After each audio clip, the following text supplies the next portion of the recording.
Ligação entre Santos e Guarujá, no litoral paulista, já teve dois projetos propostos, uma superponte e um túnel.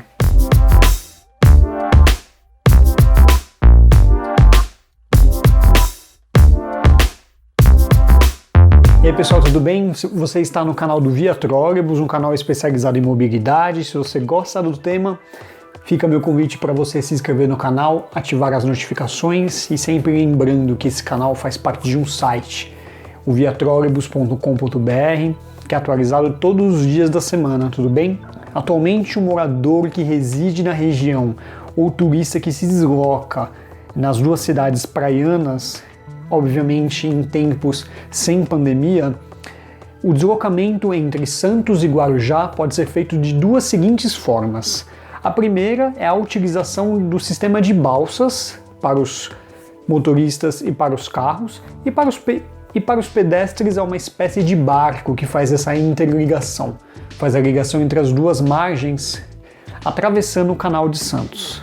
Isso é uma opção. A segunda opção é o motorista dar a volta pela rodovia Cônego Domênico Rangoni e dar uma volta grande aí. Entre as duas cidades e essa volta pela Cônego Domênico Rangoni, que é a antiga rodovia Piaçaguera, essa volta é de pelo menos uns 50 quilômetros. Só falando dos moradores que residem nas duas regiões, o número de habitantes passa dos 750 mil. E há pelo menos dois projetos que facilitariam esse deslocamento, uma ponte e um viaduto. E esse projeto não é novo. Segundo uma reportagem do portal IG, que eu vou deixar o link aqui na descrição, essa ideia de uma ligação rápida existe desde pelo menos a década de 20. No ano de 1927 já se falavam em facilitar essa ligação.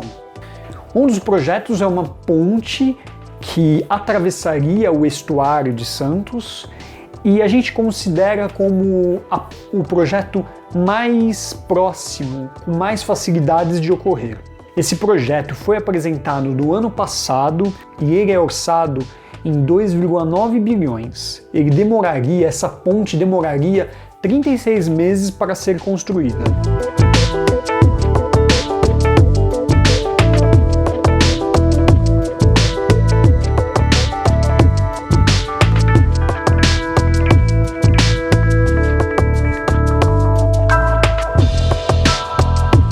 A ideia foi proposta pela Ecovias, a concessionária que administra o sistema Anchieta Imigrantes, principal ligação rodoviária entre a capital paulista e a Baixada Santista. Essa empresa, ela administra, é uma empresa privada, né?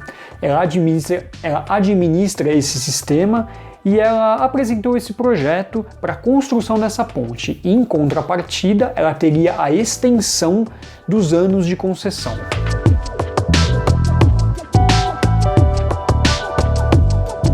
A superponte teria 85 metros de altura e 305 metros de largura entre os pilares, com um mastro de sustentação de 170 metros. Essa seria uma espécie de ponte estaiada. Segundo essa reportagem, essa grande estrutura já teve aprovação de órgãos da aviação civil e essa reportagem dá conta de que esses órgãos afirmaram que não haveria problema com o aeroporto, com tráfego de aeronaves do aeroporto de Guarujá.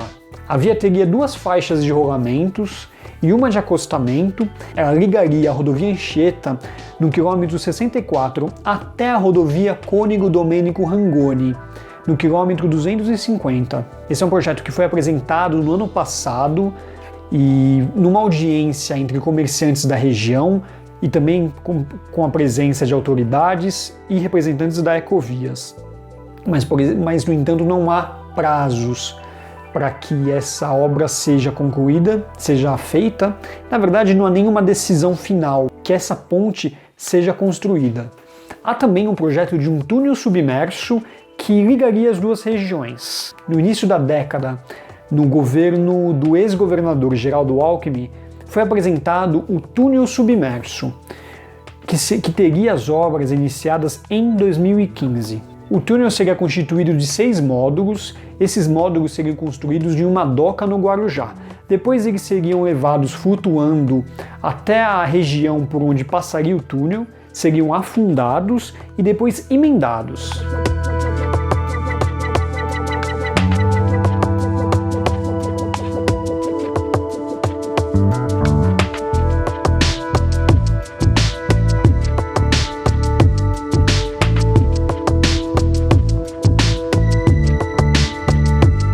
A obra era orçada em 2,8 bilhões e era prevista para ser entregue em 2018. Esse projeto ainda previa que uma das passagens desse túnel seria destinada ao veículo leve sobre trilhos, o VLT, que atualmente liga Santos e São Vicente.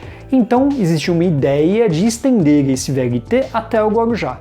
Mas o projeto encontrou dificuldades de verba, foram prometidas verbas federais, mas essas verbas não chegaram e também não havia um consenso da comunidade sobre a construção desse túnel. Na verdade, não há um consenso sobre qual obra seria mais viável e seria melhor. Há certa resistência também pela ponte, por conta do aspecto paisagístico. Então, na verdade, não há uma opinião clara, não há um pensamento em comum entre as pessoas que tomam decisões na região e entre os moradores. Como eu disse no começo do vídeo, entre os dois projetos a gente pode considerar o prioritário da ponte, onde foi apresentado mais recentemente, como eu disse, no ano passado. Em um dos encontros teve a presença do secretário de Transporte e Logística do Estado, o João Otaviano. Ele disse que, abre aspas, esse projeto da ponte é o melhor para o momento. E como eu mencionei, os dois projetos, ou pelo menos as duas ideias de interligação, estão aí desde a década de 20 e até hoje a gente não teve nenhum projeto que de fato saiu do papel e muito menos a ligação. E também o que chama a atenção é que esse projeto é que apenas o túnel que prevê a ligação entre o VLT. E sobre a ponte, a gente não tem nenhuma notícia de que pelo menos uma faixa dessa ponte seria dedicada ao transporte coletivo, já que ele é de extrema importância na região, né? A gente não pode apenas pensar nessa ligação, na ligação entre os carros, né? A gente tem que pensar sobretudo no transporte coletivo que atende aí um número maior de pessoas. E é isso, pessoal, espero que vocês tenham gostado desse vídeo. A gente sempre trata aqui no Via Trólebus futuros projetos que nunca se realizaram, mas eu acho que é interessante a gente debater, conhecer. Eu acho que vale a gente ficar indignado, porque não há qualquer... há, na verdade, intenções, mas não há execução, e eu acho que isso é bom para a gente cobrar os nossos próximos governantes nas próximas eleições sobre as promessas, né? E também tentar entender por que o Estado não conseguiu construir. Acho que a gente tem que ter esse pensamento mais holístico da coisa.